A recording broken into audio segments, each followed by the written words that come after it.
dia a todos, né? Dia de domingo, pancada para os nossos alunos, mas o pessoal da Rede Júris mandou bem de novo para variar. Um índice altíssimo de aprovação. Obrigado pelas mensagens, pessoal, que vocês têm nos passado aí pela nossa página, através do nosso portal. Estou muito feliz com o resultado que todos os senhores, a grande maioria, como é de costume, obtiveram aí no exame de domingo. Tem alguns alunos em especial aqui, o Josafá, nosso decano, que está há muito tempo tentando passar na primeira fase, agora mandou bem, veio para a Rede Júris, começou a estudar e arrebentou, 49 pontos, valeu Josafá, agora encarar a segunda fase. Gente, rapidinho aqui, eu vou comentar com vocês penal, vou comentar com vocês ambiental e de antemão dizer que a prova foi tranquila. Lembrando que a FGV dessa vez fugiu um pouco do padrão, né? O que fugiu um pouco do padrão no direito penal e no direito ambiental? Ela não cobrou o que sempre vinha sendo cobrado. Eu acho que de tanta gente falar em sala de aula, eles mudaram, né? Mas mudaram alguns questionamentos, mantendo a base e os princípios. Vou começar aqui com o direito ambiental, rapidinho, a questão 35 da prova azul. Eu vou corrigir uma prova só, vou dar minha opinião só em uma das provas, porque as questões são as mesmas, a gente sabe disso. Vamos falar aqui rapidinho da questão 35, onde a FGV exigiu, vamos dar uma focada aqui, vamos pegar rapidinho aqui, ó. A FGV exigiu, de novo, lei do SNUC, mas aqui a gente mata com princípios.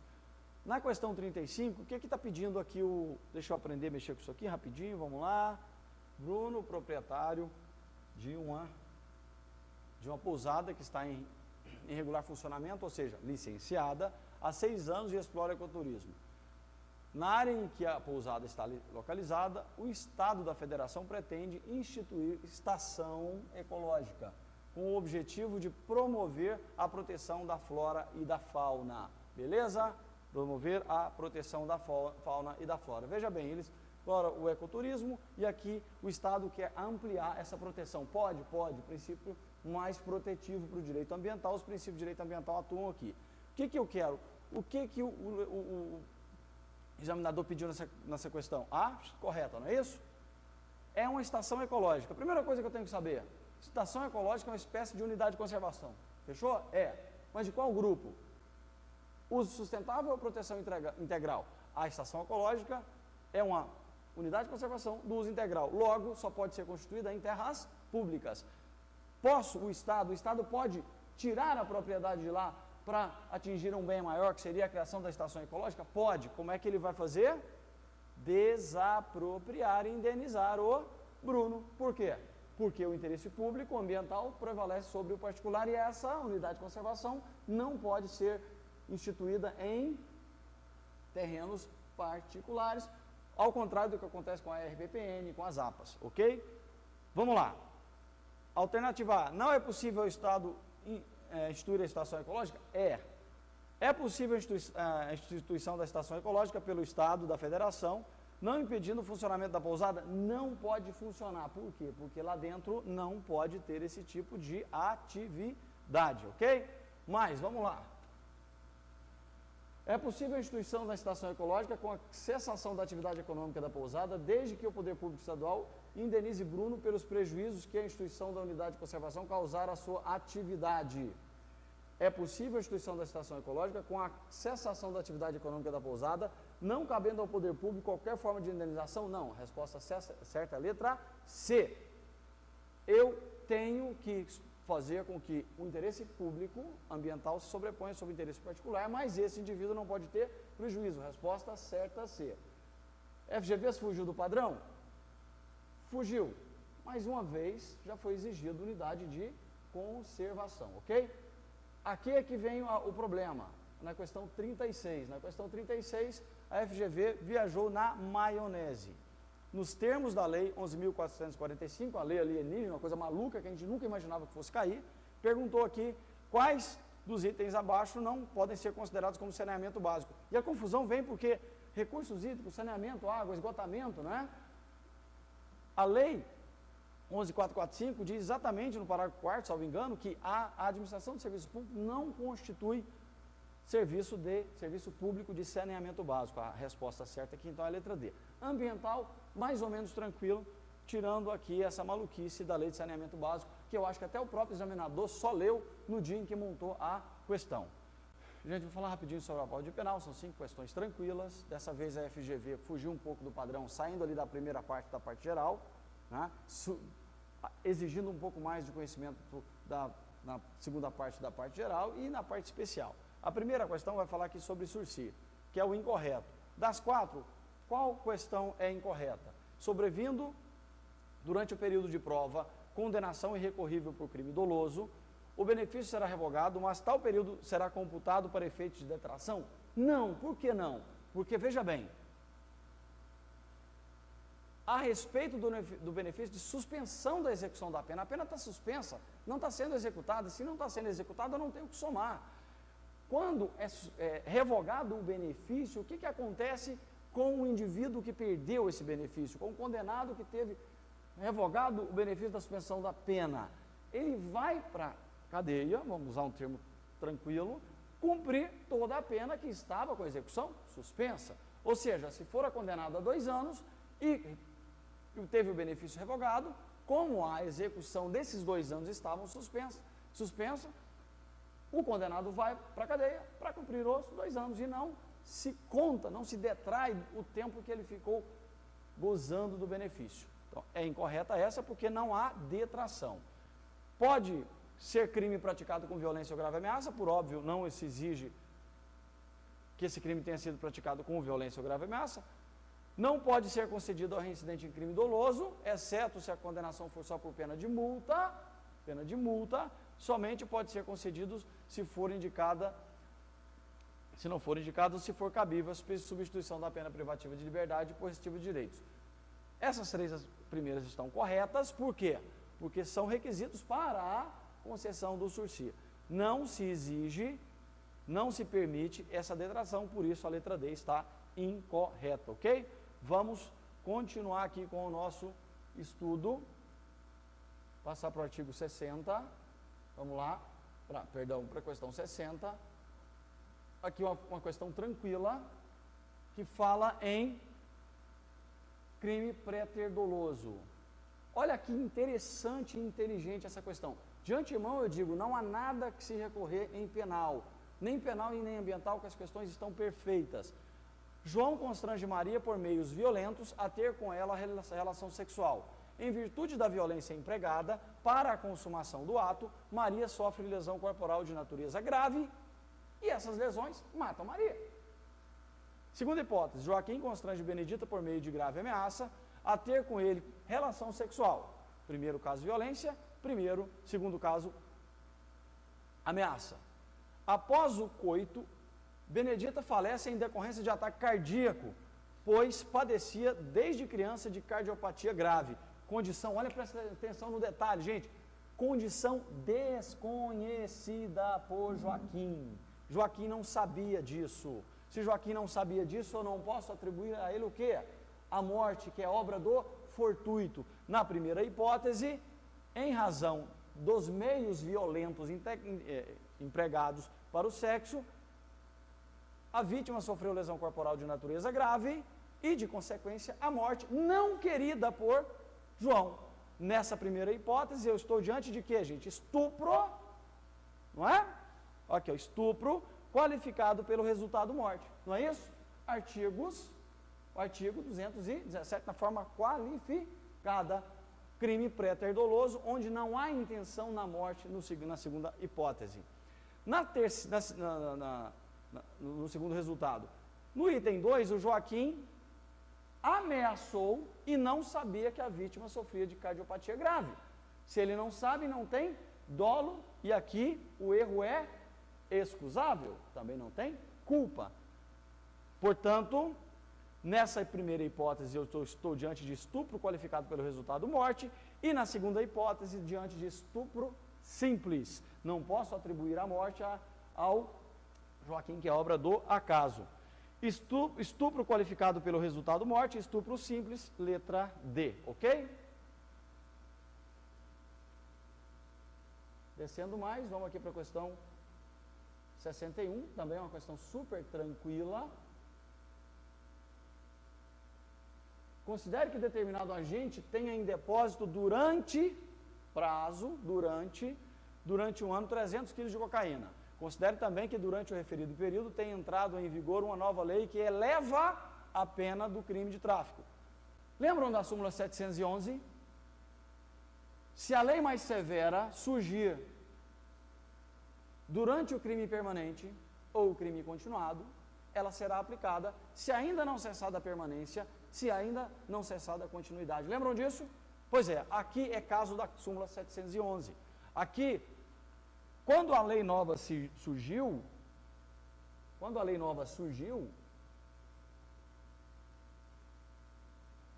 o agente ainda estava guardando 300 gramas, o crime é permanente. Se é permanente, eu aplico a lei mais grave, porque ainda não cessou a permanência. Então, a resposta certa aqui deve ser aplicada a lei mais severa, qual seja aquela que passou a vigorar durante o período em que o agente ainda estava com a droga em depósito, letra B, por conta da inteligência da súmula 711.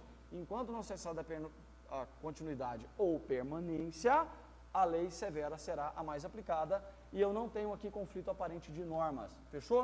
Letra B. 62. Também uma questão muito inteligente e tranquila. Gostei da prova de penal, achei muito inteligente, muito boa. Questões que exigiram do candidato um raciocínio bom. Jaime, objetivando proteger a sua residência, instala uma cerca elétrica no muro. Certo dia, Cláudio, com o intuito de furtá-la, resolve pular o referido muro, acreditando que conseguiria escapar da cerca elétrica, ali instalada e bem visível. Para qualquer pessoa, ou seja, era evidente e inalcançável. O intuito aqui foi de proteção do patrimônio. Cláudio, entretanto, não obteve sucesso e acaba levando um choque, inerente à atuação do mecanismo de proteção. Ocorre que, por sofrer de doença cardiovascular, o referido ladrão falece quase que instantaneamente. Após a análise, tá vendo? Após a análise pericial, ficou constatado que a descarga elétrica não era suficiente para matar uma pessoa. Aquela de 12 volts, sabe? Não mata ninguém, só dá um choquezinho. Se fosse aqui 440, ele responderia. Como colocou só 12 volts, não responde.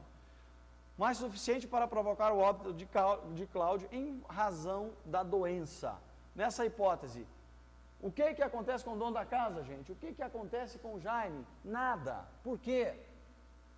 Porque o equipamento chamado de ofendículo foi instalado para a proteção do patrimônio, com o dolo de proteção do patrimônio, instalado na proporção que não ofenderia a integridade física ou corporal de ninguém, salvo esses acidentes de percurso, que seriam uma doença. Se não há intenção de matar e a intenção é de proteção do patrimônio, nós consideramos isso aqui como ofendículo, e a morte é obra do acaso, porque não há intenção do dono da casa, do Jaime, em matar. Portanto, a letra certa é a letra D, porque pode ser aplicado a hipótese do Instituto da Legítima Defesa Pré-Ordenada. Aqui nós temos um probleminha com a doutrina. Isso é legítima defesa, os ofendículos são considerados legítima defesa pré-ordenada ou exercício regular de um direito? Aqui tem problema. Aqui, se apertar o pé, como eu tenho divergência doutrinária, a questão poderia até sofrer algum questionamento. Mas o mais certo, que é o que o examinador procura, legítima defesa pré-ordenada, o fato praticado por Jaime é típico, porém lícito, por exclusão da ilicitude, ou por legítima defesa, ou por estrito cumprimento do dever legal. Aqui uma hipótese clara de ofendículos. Voltando aqui para a questão 63, subindo, melhor dizendo, e a gente encontra a 63, nós vamos ver que Maria, jovem de 22 anos, após sucessivas desilusões, essa questão é facílima, gente, extremamente fácil, estava no código sequinho. Após sucessivas desilusões, deseja dar cabo à própria vida, ou seja, ela já tem a intenção de, ok? Com o fim de desabafar, Maria resolve compartilhar sua situação com o amigo Manuel, sem saber que ele era amigo da onça, queria vê-la morta. Manuel, então, ao perceber que poderia influenciar Maria, resolve instigá-la. Por que instigá-la e não induzi-la? Porque ela já tem a intenção, já possui dentro de si a vontade de morrer, ele só dá o empurrãozinho. Se fosse fazer nascer, brotar do zero essa vontade de Maria em morrer, seria induzimento. Instigação é menor, induzimento é maior. Então, logo se despede do amigo, a moça, influenciada pelas palavras, está vendo? Ela foi influenciada, teve interferência, pula a janela de seu apartamento. Mas sua queda é amortecida por uma lona que abrigava as barracas de feira. Em decorrência, aqui mata a questão. Em decorrência, Maria sofre apenas escoriações leves pelo corpo, sem nenhuma fratura. Se a lesão é corporal é leve, o malandro que quis que ela morresse responde por quê? Nada. Porque aqui eu estou diante de um crime de punibilidade condicionada. Só haverá punição se do suicídio resultar morte ou lesão corporal de natureza grave. Aqui resultou lesão corporal de natureza leve. Portanto, fato é atípico. Letra D.